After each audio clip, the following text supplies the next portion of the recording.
India ने अफगानिस्तान को third ODI में हराकर ओडीआई सीरीज पर 3-0 से क्लीन स्वीप कर दिया है। इंडिया को एक बार फिर से कन्विंसिंग विक्ट्री मिली और शुभमन गिल ने बतौर कप्तान अपनी पहली ओडीआई सीरीज भी जीत ली है और प्लेयर ऑफ द सीरीज बनकर इस पर और भी 4 चांद लगा दिए हैं। इस मैच के की परफॉर्मर प्रसिद्ध कृष्णा, रोहित शर्मा और यशस्वी जायसवाल रहे। वहीं अफगानिस्तान के कैप्टन ने क्रैम्स में होते हुए भी एक शानदार इनिंग खेली और अपनी मेडन ओडीआई सेंचुरी पूरी की। अफगानिस्तान ने तो इस सीरीज में इंडिया को बिल्कुल भी चैलेंज नहीं दिया, पर वुमेन्स वर्ल्ड कप में साउथ अफ्रीका की टीम इंडिया को पूरा चैलेंज दे सकती है आज के मैच में। तो हम देखेंगे कि कौन से साउथ अफ्रीका के प्लेयर हमें दिक्कत दे सकते हैं। इस मैच का प्रीव्यू तो हो गई, लेकिन साथ के साथ ये भी बात करेंगे कि इंडिया के लिए इस सीरीज से क्या पॉजिटिव्स निकल कर आए। तो इन सभी चीजों की बात होने वाली है इस जबरदस्त सी वीडियो में। So let's dive in without wasting any time.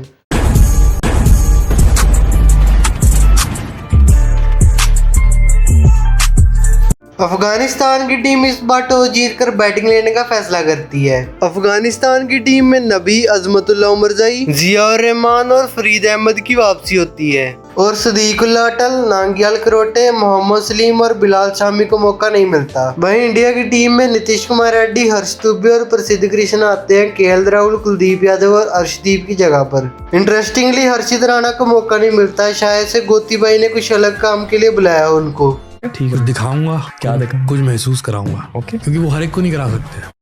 Afghanistan की बैटिंग की बात तो क्या ही करें, प्रसिद्ध कृष्णा ने दिन को चारों खाने चित कर दिया। पहले 3 की 3 विकेट्स में तो ऐसा लग रहा था कि जैसे कोई टेस्ट मैच चल रहा हो। Batsman her bar he outside the of ball को छेड़ने जाता था और स्लिप में कैच हो जाता था। रहमानुल्लाह गुरबाई फर्स्ट स्लिप में आउट होते हैं, फिर रहमत शाह भी फर्स्ट स्लिप में आउट होते हैं और फिर हैट्रिक हो जाती है कैचों की, क्योंकि इब्राहिम जादरान भी फर्स्ट स्लिप पर ही आउट हो जाते हैं और ये तीनों के तीनों कैच रोहित शर्मा की गोदी में जाकर गिरते हैं। ऐसा लग रहा था कि चेन्नई में ओडीआई की जगह टेस्ट मैच चल रहा है, क्योंकि 3-3 स्लिप्स भी लगा कर रखी हुई थी इंडिया ने। और ऊपर से प्रसिद्ध कृष्णा और गुरनूर बराड़ को अपनी हाइट का फायदा भी मिलता है, जिसकी वजह से बॉल बहुत ज्यादा कैरी भी करती है। फिर प्रसिद्ध कृष्णा रसूली को भी आउट कराते हैं, जो कि कवर्स के ऊपर से शॉर्ट बॉल को मारने की कोशिश कर रहे थे। अफगानिस्तान का तो पावर प्ले में स्कोर 36 for 4 हो जाता है, पर इसके बाद इनके कैप्टन और उमरजाई की पार्टनरशिप होती है 100+ रन्स की। उमरजाई फाइनली स्टेप अप करते हैं और एक अच्छी 50 मारते हैं, और जब अफगानिस्तान की इनिंग्स डगमगा रही थी तो अपने कैप्टन का पूरा साथ देते हुए इनिंग्स को अच्छे तरीके से बुनते हैं, पर वो 50 बनाने के बाद जल्दी आउट हो जाते हैं। फिर इनके कैप्टन अशमतुल्लाह शीदी इनिंग्स को आगे बढ़ाते रहते हैं। इस बार गर्मी का प्रकोप इन पर पड़ता है और इनके कूलों में क्रैम्प्स आ जाते हैं। एक तरफ भाई दर्द से जूझ रहे थे, दूसरी तरफ इनके पार्टनर्स इनका साथ ही नहीं दे रहे थे। नबी गुरनूर बरार की एक लो रहने वाली बॉल पर बोल्ड हो जाते हैं। वहीं राशिद खान भी एक केयरलेस सा शॉट खेलते हुए कवर्स पर आउट हो जाते हैं। फिर जब शहीदी अपनी सेंचुरी के पास आते हैं तो वो 2 बैट्समैन को रन आउट करा देते हैं, और इसमें मेजर गलती शहीदी की मानता हूँ, क्योंकि दोनों ही बार रन नहीं था और उन्होंने बार बार फोर्स किया बैट्समैन को रन लेने के लिए। अफगानिस्तान के पास अब बस 1 ही विकेट बच जाता है, पर शहीदी किसी तरह से अपनी सेंचुरी पूरी कर लेते हैं और ये इनकी ओडीआई क्रिकेट में पहली सेंचुरी होती है। पर सेंचुरी मारने के बाद ये जल्दी प्रसिद्ध कृष्णा की बॉल पर आउट हो जाते हैं और इससे प्रसिद्ध कृष्णा भी अपना मेडन 5 कंप्लीट कर लेते हैं। अफगानिस्तान की इनिंग 218 रन पर ही सिमट जाती है और ये स्कोर और भी छोटा लगता है जब रोहित और जायसवाल बैटिंग करने के लिए आते हैं। इंडिया के खाते में तो पहले 5 रन ऐड हुए थे पेनल्टी की वजह से। ऊपर से उमरजाई भाई को पता नहीं क्या होता है, पहला ओवर ढंग से डाल ही नहीं पाते। रोहित और जायसवाल को पता था कि स्कोर छोटा है, इसलिए वो राम राम से खेलने की कोशिश कर रहे थे और शुरुआत में ज्यादा रिस्क लेने के लिए बच रहे थे, स्पेशली रोहित। अफगानिस्तान की टीम के पास उनको आउट करने के 2 चांसेस आए थे। पहली बार तो वो पुल शॉट खेलते हैं, लेकिन बॉल अपर एज लेकर कीपर के ऊपर से जाती है और गुरबाज फुटबॉल खेलते हुए चौका करवा देते हैं। दूसरी बार वो अपर कट खेलते हैं, लेकिन डीप थर्ड मैन पर खड़े फरीद को बॉल ही नहीं दिखती, शायद उनकी आंखों में लाइट्स आ गई थी। 2 बार वो फास्ट बॉलर की शॉर्ट बॉल पर तो बच जाते हैं, लेकिन पता नहीं कैसे स्पिनर की शॉर्ट बॉल पर वो आउट हो जाते हैं। नबी ने ये बॉल तो अपनी तरफ से छक्का खाने के लिए दी थी, पर रोहित के टो एंड पर बॉल लगती है और डीप मिड विकेट पर वो कैच आउट हो जाते हैं। हैं। उन्होंने प्लेटर पर पड़ी सेंचुरी तो मिस की, लेकिन एक बार फिर से बहुत रिकॉर्ड्स बनाए। सबसे ज्यादा ओडीआई में छक्के तो उनके पास ही हैं, लेकिन 1100 चौके लगाकर वो 13 नंबर पर आ जाते हैं। इस पारी में उन्होंने शॉट्स तो काफी खेले, लेकिन उनके बेस्ट शॉट तो मुझे 2 ही लगे। पहला वो था जब उन्होंने राशिद खान को स्वीप का छक्का मारा था स्क्वायर लेग के ऊपर से, और दूसरा शॉट भी राशिद की बॉल पर ही आता जब वो इनको इनसाइड आउट का चौका मारते हैं। अब तो उन्होंने रिटायरमेंट और फिटनेस पर कहने वालों का मुंह बंद कर दिया है, पर हेटर्स की चुल तो देखो, कह रहे हैं कि डेड रबर मैच में स्कोर मारकर कुछ नहीं होगा। पर अगर हम सिचुएशंस को रिवर्स कर दे तो अगर ये स्कोर नहीं मार पाते तो ये कहते कि डेड रबर मैच में भी नहीं स्कोर मार पाया।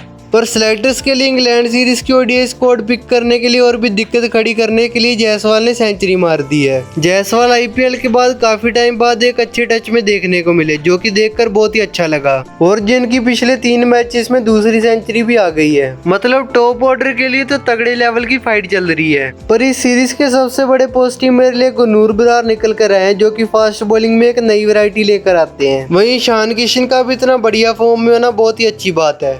अगर हम वुमेन्स क्रिकेट की बात करें तो इंडिया पाकिस्तान और नीदरलैंड को बड़े मार्जिन से हराने के बाद साउथ अफ्रीका को फेस करेगी। तो ये मैच होने वाला है ओल्ड ट्रैफर्ड स्टेडियम मैनचेस्टर में। यहाँ पर हाईएस्ट स्कोर 172 का है, जो कि ऑस्ट्रेलिया ने बनाया था साउथ अफ्रीका के खिलाफ। वहीं यहाँ पर हाईएस्ट सक्सेसफुल रन चेस 127 का है, जो इंडिया ने किया था इंग्लैंड के खिलाफ। जहां फर्स्ट इनिंग का एवरेज स्कोर 163 का रहता है, जबकि सेकंड इनिंग का एवरेज स्कोर 127 का रहता है। यहाँ पर बैटिंग फर्स्ट करते हुए टीम 3 बार जीती है, जबकि बैटिंग सेकंड करते हुए टीम 1 बार जीती है। तो इन सारे फैक्टर्स को देखते हुए बैटिंग फर्स्ट करना एक सेफ चॉइस रहेगी इंडिया की टीम के लिए। और वैसे भी हमने पिछले 2 मैचेस बैटिंग फर्स्ट कर ही जीते हैं, तो यहाँ पर रिस्क लेने का तो बिल्कुल चांस नहीं है। इंडिया को वर्ल्ड कप में जल्दी एक बड़ा झटका लग गया, क्योंकि श्रीलंका पाटिल एंकल इंजरी की वजह से रूल्ड आउट हो गई है और उनकी रिप्लेसमेंट में प्रेमा रावत को टीम में इंक्लूड किया गया है। तो ये एक लेग स्पिनर है जो कि बैटिंग भी कर लेती हैं, लेकिन ये रिलेटिवली कम एक्सपीरियंस्ड है। पर इंडिया की तरफ से ये एक बोल्ड गोल हो सकती है। इस मैच में मैं इंडिया से एक ही चेंज एक्सपेक्ट कर रहा हूँ, और वो होने वाला है कि राधा यादव प्लेइंग 11 में श्रीलंका पाटिल को रिप्लेस करेंगी। और ये इंडिया को बेनिफिट ही करने वाला है, क्योंकि साउथ अफ्रीका के पास काफी राइटी प्लेयर्स हैं बैटिंग में। ये मैच तो उनको जरूर देखना चाहिए जो वुमेन्स क्रिकेट में फास्ट बॉलिंग में एक्चुअली फास्ट बॉल देखना चाहते हैं, क्योंकि साउथ अफ्रीका की fast bowler Shabnim Ismail continuously 120 plus पर बॉल कराती हैं, और वुमेन्स क्रिकेट में सबसे ज्यादा तेज बॉल डालने का रिकॉर्ड भी इनके पास है, जो इन्होंने 132 की स्पीड पर डाली थी। साउथ अफ्रीका के लिए उनके मोस्ट इंपोर्टेंट प्लेयर्स होने वाले हैं मैरिजान काप और नदीन दी क्लर्क, क्योंकि ये दोनों ही फास्ट बॉलिंग ऑलराउंडर्स अपनी टीम को स्टेबिलिटी प्रोवाइड करते हैं। इंडिया रिसेंटली 4-1 से हारा था साउथ अफ्रीका से, पर इस बार इंडिया के पास चांस रहेगा इनको हराने का, क्योंकि साउथ अफ्रीका को ऑस्ट्रेलिया ने बड़े मार्जिन से हराया था। वहीं पाकिस्तान से भी ये मर कर जीते थे। सो लेट्स होप कि इंडिया ये मैच जीत जाए। So this was all from my side. आप भी अपने ओपिनियंस कमेंट सेक्शन में बता सकते हो। Make sure to like, share and subscribe to the channel, और इंस्टाग्राम पर भी जरूर से फॉलो कर देना। Till then good bye, take care and show some love.